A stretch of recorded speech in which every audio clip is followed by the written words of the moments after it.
하나님 말씀 보겠습니다. 하나님의 말씀은 사도행전 9장 1절에서 19절입니다. 사도행전 우리 9장 1절에서 19절입니다. 교독하겠습니다. 사울이 주의 제자들에 대하여 여전히 위협과 살기가 등등하여 대제사장에게 가서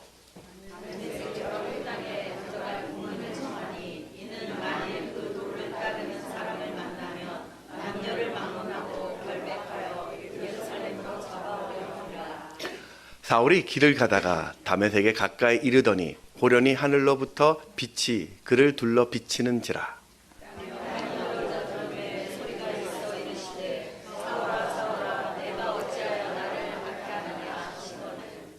대답하되 주여 누구시니이까? 이르시되 나는 내가 박해하는 예수라.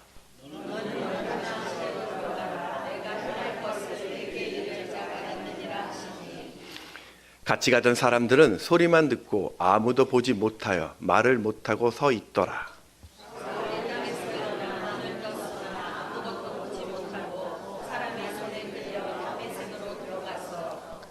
사흘 동안 보지 못하고 먹지도 마시지도 아니하니라.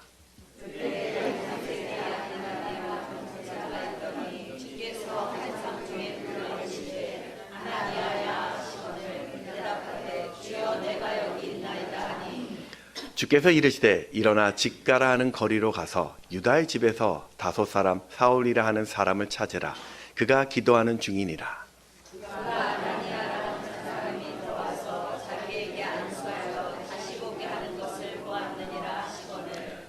아나니아가 대답하되 주여 이 사람에 대하여 내가 여러 사람에게 듣사온즉 그가 예루살렘에서 주의 성도에게 적지 않은 해를 끼쳤다 하더니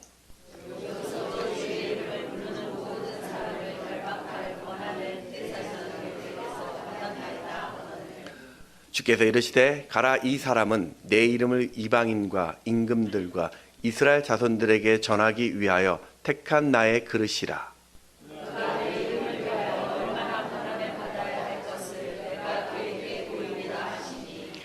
아나니아가 떠나 그 집에 들어가서 그에게 안수하여 이르되 형제 사울아, 주 곧 내가 오는 길에서 나타나셨던 예수께서 나를 보내어 너로 다시 보게 하시고 성령으로 충만하게 하신다 하니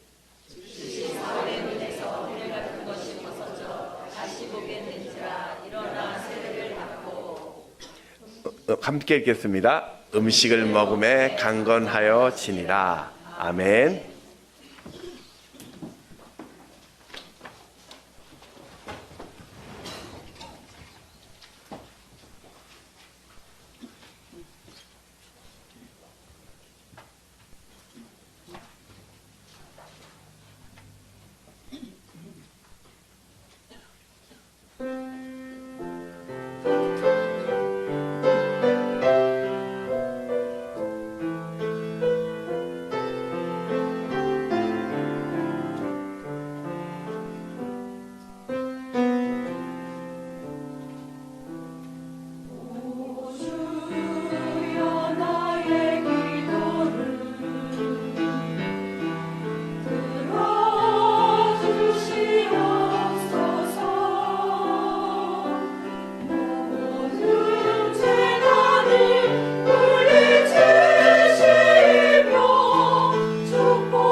네, 한 주일도 또 주 안에서 은혜 가운데 계셨습니까?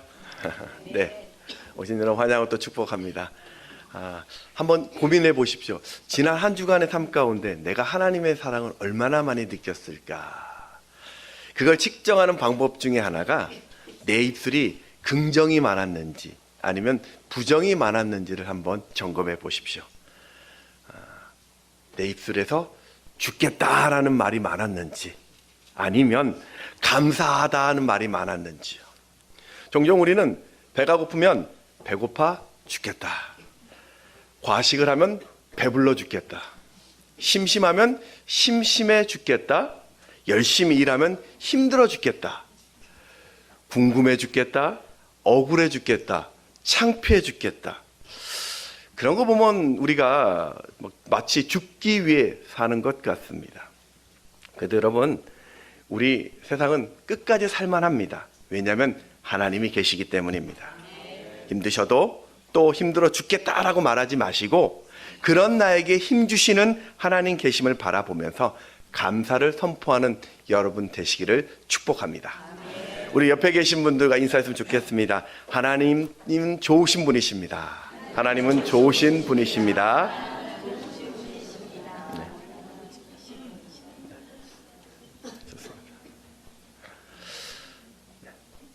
왜 우리가 예수를 믿는다고 하면서도 이 힘들다라는 말이 많이 할까? 물론 인생 자체가 쉽지도 않겠지만 생명 대신 그 예수님을 제대로 보지 못한 것은 아닐까요? 교회는 나오지만 하나님과 무관한 삶을 살고 있는 것은 아닐까요? 단지 내 행복을 위해서 예수가 필요한 것은 아닐지 모르겠습니다. 중요한 것은 진짜 행복이라는 것은 어떤 소유나 지위로 결정되는 것이 아니라 하나님 부르심에 내가 합당하게 사는 것으로 시작이 됩니다. 그 시작을 위해서 예수님이 이 땅에 오신 것이죠. 우리가 인간의 역사를, 이 시간을 바로 이 예수님의 탄생의 기준으로 삼는 이유이기도 합니다. 우리가 BC, AD 이렇게 나누잖아요. 기원전, 기원 후. BC, Before Christ, 예수님 전이고 AD, 아노 도미니, 주님의 해라는 뜻으로 인간의 시간들을 결정하고 있습니다. 자, 그렇다면 예수님이 이 땅에 오신 이유, 그럼 가장 큰 사건은 무엇일까요? 바로 오순절 성령의 강림의 사건입니다. 이것으로 교회가 시작되었죠. 자, 또 한 가지. 그러면 성령 강림 이후 최대 사건은 무엇일까요? 바로 오늘 본문에 등장하는 사울의 회심 사건입니다. 이 사건으로 예수의 대적자였었던 사울이 예수의 대리자가 되어서 유대인을 넘어서 세상 끝까지 그 이방인에게 복음을 전하게 됩니다.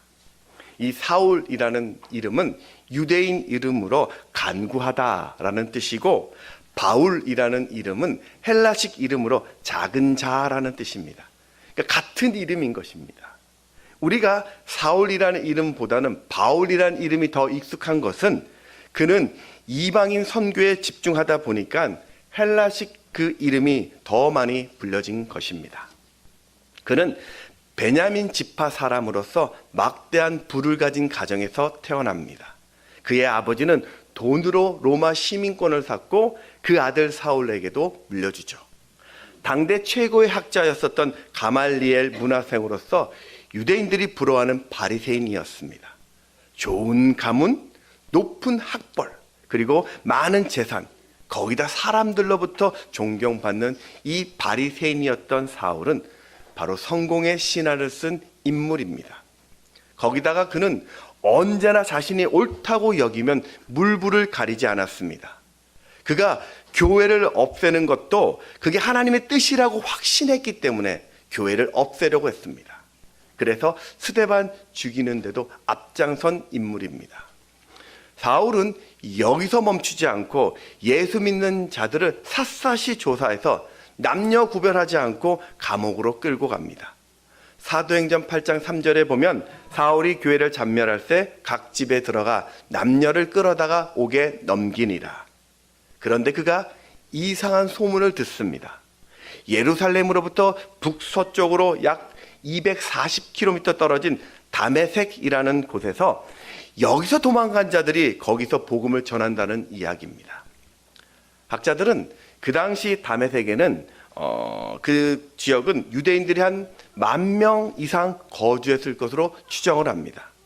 적어도 그곳에는 유대인 회당들이 한 30에서 한 40개 정도 있었을 것인데 지금 그 회당들이 바로 위협을 받고 있습니다. 그 소식을 듣자마자 이 사울이 분노합니다. 그래서 한 20에서 30명의 무리들이 그들을 잡으려고 준비하는데 가장 앞장을 서게 되죠. 오늘 사도행전 9장 1절에서 2절 말씀을 보겠습니다. 시작.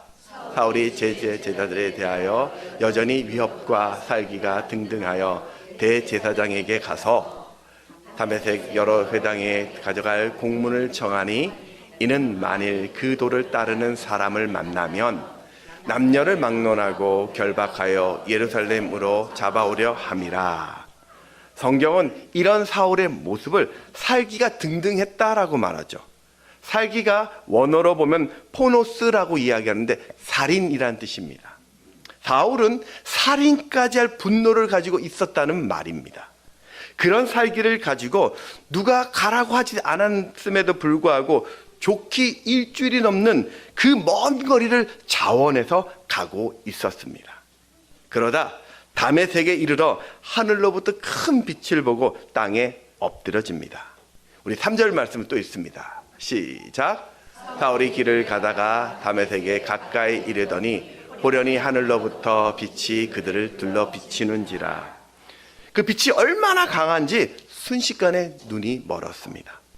조금 전까지만 해도 그렇게 위풍당당했던 사울이 이제는 누군가의 손을 전적으로 의지해야 하는 초라한 신사가 돼버린 것이죠. 더 당황스러운 것은 네가 나를 박해했다라는 예수의 충격적인 음성도 듣습니다. 자, 한편 다메섹에 있었던 아나니아라는 곳의 주의 제자가 그도 주의 음성을 듣습니다.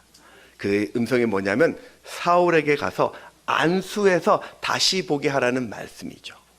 아나니아가 사울은 예수 믿는 자들을 핍박한 자라고 항변하자 예수님은 그가 이방인을 위한 사명자라고 말을 전하고 있습니다. 오늘 15절 말씀 시작. 주께서 이르시되 가라, 이 사람은 내 이방을 위함과 임금들과 이스라엘 자손들에게 전하기 위하여 택한 나의 그릇이라. 아나니아는 그 말씀에 순종해서 사울에게로 가서 주가 너를 보게 할 것이라고, 성령 충만케 하실 것이라고 하며 안수를 해줍니다. 우리 17절의 말씀도 같이 읽습니다. 시작. 아나니아가 떠나 그 집에 들어가서 그에게 안수하여 이르되 형제 사울아, 주 곧 내가 오는 길에서 나타나셨던 예수께서 나를 보내어 너로 다시 보게 하시고 성령으로 충만하게 하신다 하니. 사울은 다시 눈을 뜨게 되었고 이후 주를 위한 인생을 살게 됩니다. 이게 오늘 본문의 내용입니다. 여러분, 사람은 잘 변하지 않는다라는 그런 말이 있죠. 고향이 지방이신 분들은 아마 좀 다 아실 것 같은데, 타 지역에 내가 아무리 오래 살아도 이 고향 사투리를 잊지 않습니다. 어느 순간에 툭 하고 그 사투리가 나오지 않습니까? 바울은 당대 최고의 스승 가말리엘에게 율법을 배운 자였어요. 논리나 그 복음을 이야기할 때 율법으로 100% 반박할 수 있었던 학문적인 조예가 있던 사람입니다. 그런 그가 한순간에 신앙을 바꾼다라는 그 말은 매우 충격적인 일입니다. 왜냐하면 그건 지난 자신의 삶을 다 부정한 것이기 때문입니다. 도대체 무슨 일이 있었을까요? 매수를 당한 것입니까? 아니면 유혹에 빠진 것입니까? 아니요. 성령 하나님을 만나니 허울뿐인 그 종교인에서 진짜 신앙인이 된 것입니다. 사랑하는 여러분, 하나님은 주님을 대적하던 사울을 장님으로 만들어서라도 성령 충만케 하신 것처럼 오늘 우리에게도 그 성령이 부어지기를 원하십니다. 하나님은 우리가 그 성령으로 진짜 행복을 누리기를 원하세요. 그저 교회에서만 거룩한 것이 아니라 가정이든 학교 생활이든 또 직장 생활이든 내 삶의 그 자리자리마다 거룩하기를 원하십니다. 그래서 우리는 날마다 성령 충만해야 합니다. 오늘 저는 성령 충만을 위해서 우리가 무엇을 해야 할지 다시 한번 두 가지로 정리하려고 합니다. 첫 번째는 성령은 구하는 자에게 부어주십니다. 주님이 아나니아를 사울에게 그 안수하라고 보낼 때 사울은 무엇을 하고 있었을까요? 우리 11절의 말씀 같이 읽습니다. 시작. 일어나 집가라 하는 거리로 가서 유다의 집에서 다소 사람 사울이라 하는 사람을 찾으라. 그가 기도하는 중이니라. 사울은 사흘 동안 먹지도 마시지도 않고 간절히 기도합니다. 평생 그렇게 기도해 본 적이 아마 그는 없었을 것입니다. 왜냐하면 사울은 바리새인입니다. 바리새인들은 성경은 잘 알지만 언제나 자신의 의가 먼저인 사람이죠. 하나님을 가르치지만 하나님의 임재를 모르는 종교인이었어요. 그저 자신이 배운 전통이나 외형적인 지식이 그 인생의 전부였던 사람들입니다. 그런 그가 앞을 보지 못하니까 이제 세상이 달라집니다. 환경이 달라졌어요. 인생의 전부였었던 그 성공이 지금 고난에는 아무런 도움이 되지 않았습니다. 올인했었던 그 명예가 학벌이 지금 당하는 자신의 고통에는 그 어떤 답도 되지 못했습니다.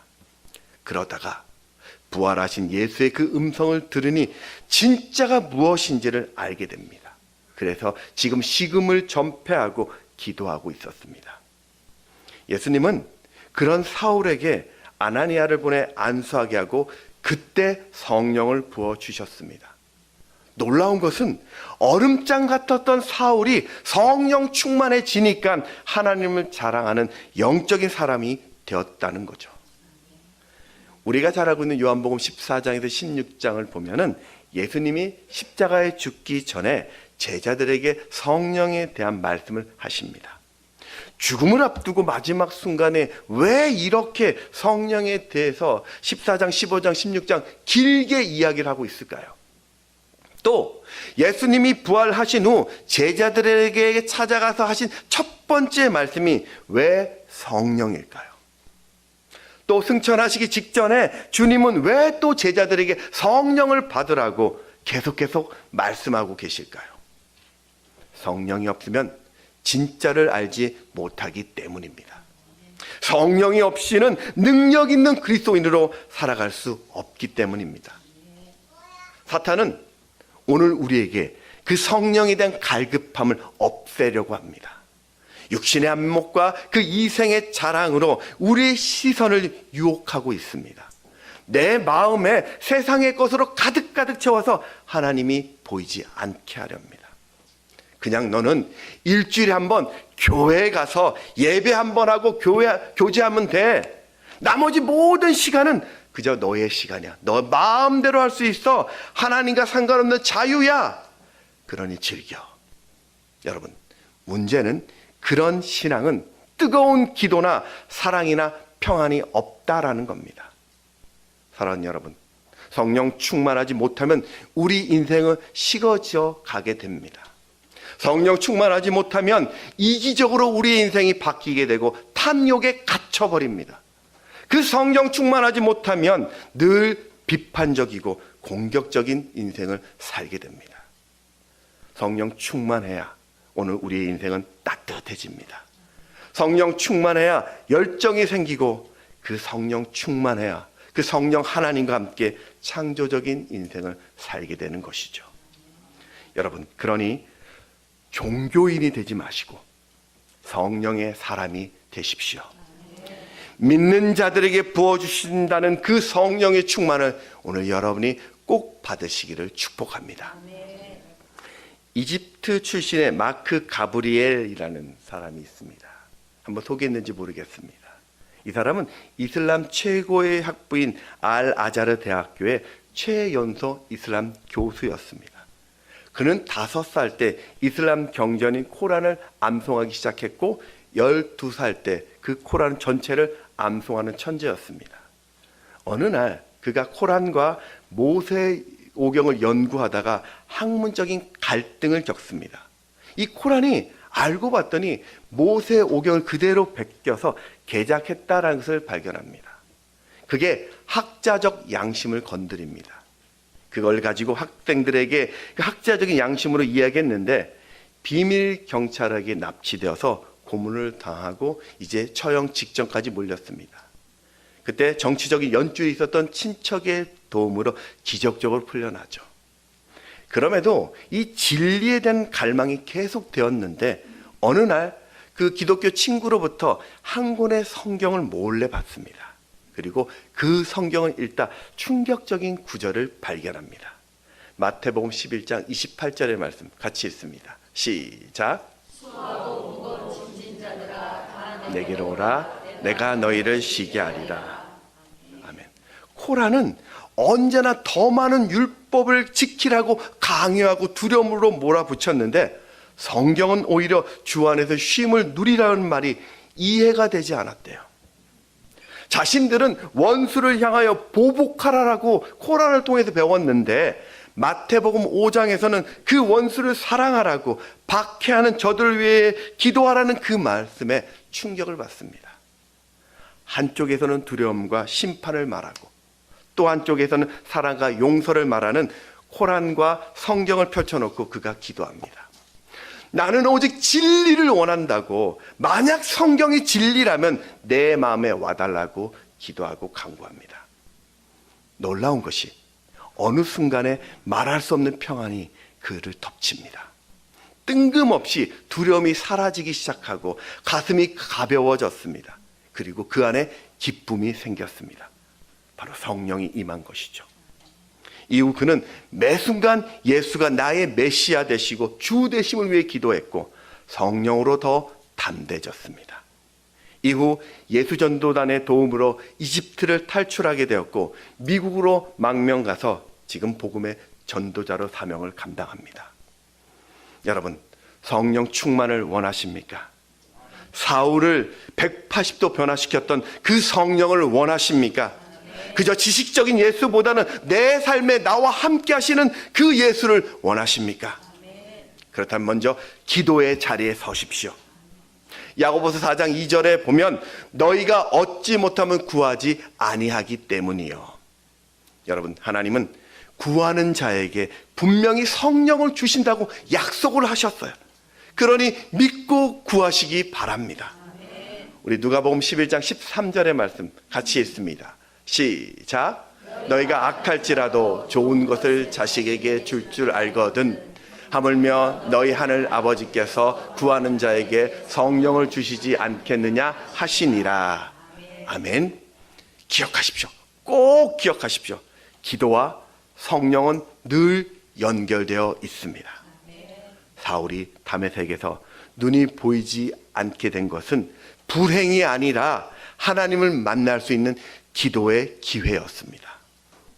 물론 우리가 예수를 영접한 자들은 우리 안에 성령이 이미 내주하고 계십니다. 하지만 성령님은 인격적인 분이세요. 내가 불순종하고 의지하지 않으면 그분은 침묵하십니다. 그러니 날마다 성령님이 오늘 나를 다스리도록 성령 충만을 구하십시오. 어제보다는 오늘이 성령으로 더 뜨거워지기를 구하시기 바랍니다. 매 순간 성령을 의지하고 성령으로 위대한 계획을 세우며 그 성령과 함께 하십시오. 오늘 성령 하나님이 반드시 여러분을 도우실 것입니다. 두 번째는 성령 충만은 회개하는 자에게 부어집니다. 사울은 다메섹 도상에서 거대한 빛을 보았을 때 그게 하나님이신 줄 알았어요. 아마도 그는 하나님이 자신의 이런 열심에 칭찬해 줄 것이라고 생각했는지도 모릅니다. 자신의 뜨거운 이런 사랑을 하나님이 기뻐하실 줄 알았어요. 하지만 전혀 뜻밖의 음성을 듣죠. 우리 5절의 말씀 같이 읽습니다. 시작. 이 시대에 나는 내가 박해하는 예수라. 아멘. 뭔가가 잘못되었습니다. 그는 지금껏 자신이 신앙생활을 잘 하는 줄 알았습니다. 하지만 자신은 지금 하나님을 거부하고 하나님의 아들을 핍박하고 있었다는 이야기를 듣습니다. 그는 그저 율법에 반한 사람들을 거부한 것뿐인데 그게 예수를 박해한 것이라고 듣습니다. 복음을 전했던 스데반을 죽인 것이 예수를 죽인 것이고 교회를 진멸한 것이 예수님을 진멸한 것이었습니다. 틀린 그런 자신을 보면서 3일 동안 금식을 합니다. 9절을 보면 사흘 동안 보지 못하고 먹지도 마시지도 아니하니라. 이 유대인들은 전통적으로 하나님께 전적인 도움을 구할 때나 자신이 지은 죄를 회개할 때면 금식 기도를 합니다. 먹는 것과 마시는 것을 금지한다라는 말은 죽기를 각오했다라는 것의 상징이기 때문입니다. 사울이 빛 대신 예수를 보았을 때 누군가를 비판했던 자신의 수고가 헛된 것이라는 것을 알게 됩니다.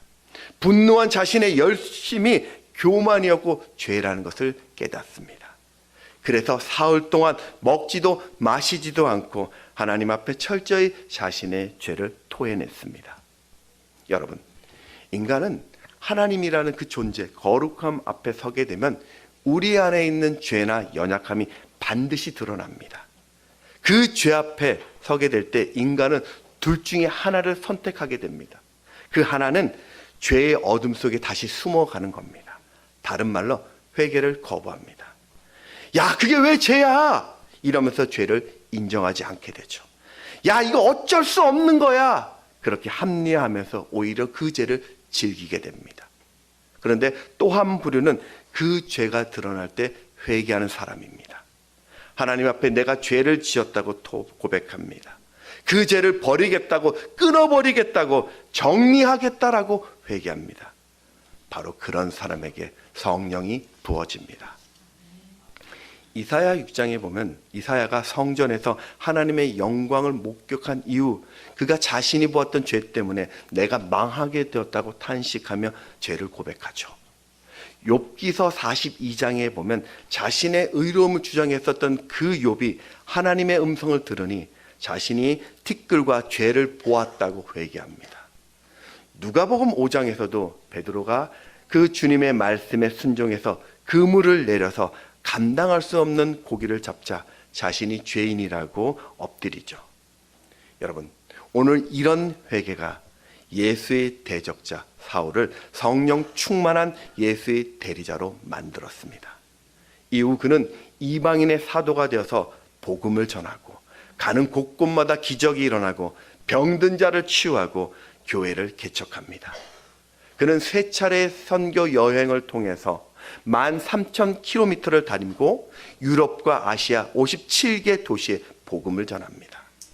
그가 배웠던 모든 지식과 그 율법을 통해서 이제는 복음의 도구로 신약 성경 13권을 쓰게 됩니다. 세계적인 그 소설가 해밍웨이와 톨스토이는 이 닮은 꼴이 있습니다. 제가 보는 왼쪽이 해밍웨이고 오른쪽이 톨스토이입니다. 둘 다 전쟁을 경험한 사람입니다. 죽음과 실존의 문제를 가지고 평생 씨름했습니다. 둘 다 자연 속에서 진리와 인간을 탐구했고 가정 생활은 둘 다 깊은 갈등을 겪습니다. 세계적인 명성과 부가 오히려 그들에게 짐이 되어서 내면의 평화를 찾지 못한 채 둘 다 자살을 고민합니다.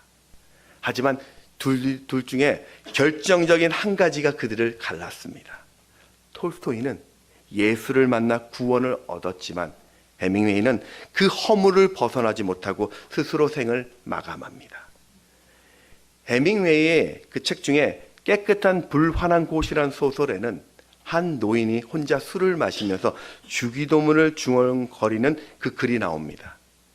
해밍웨이는 이 노인을 통해서 자신의 사상을 담아서 그 주기도문을 이렇게 적었습니다. 하늘에 계신 허무한 우리 아버지, 아버지의 이름이 허무하게 빛나게 하시고 그 나라가 허무하게 임하시며 허무한 주의 이름으로 기도합니다. 톨스토이도 10번이나 자살을 시도합니다. 그런 그가 예수를 만나 영적인 각성을 하고 회개하고 썼던 글이 바로 참회록입니다. 성령 충만으로 인생의 목적이 달라진 그는 어둠 가운데 오신 주님의 빛을 증거하는 글을 쓰게 되는데 그 책이 바로 부활입니다. 여러분, 지금 여러분은 하나님 보시기에 괜찮습니까? 스스로 답을 해보십시오.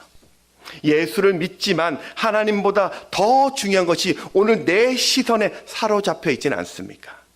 세상 미련 때문에 여전히 세상과 또 예수 사이에서 흔들거리고 있지는 않습니까? 육신의 욕망과 이생의 자랑 때문에 죄의 어둠 밤 속에 숨어 있지는 않습니까? 왜 예수님이 십자가에 죽으시고 부활하셨을까요? 죄로 죽은 이런 나를 다시 살리시려고요. 내 인생의 주인이 되시려고요. 그래서 내 힘과 내 능력으로 해결할 수 없는 이 인생의 문제를 해결해 주시려고요. 우리 로마서 14장 9절의 말씀 같이 읽습니다. 시작. 이를 위하여 그리스도께서 죽었다가 다시 살아나셨으니 곧 죽은 자와 산 자의 주가 되려 하심이라. 아멘.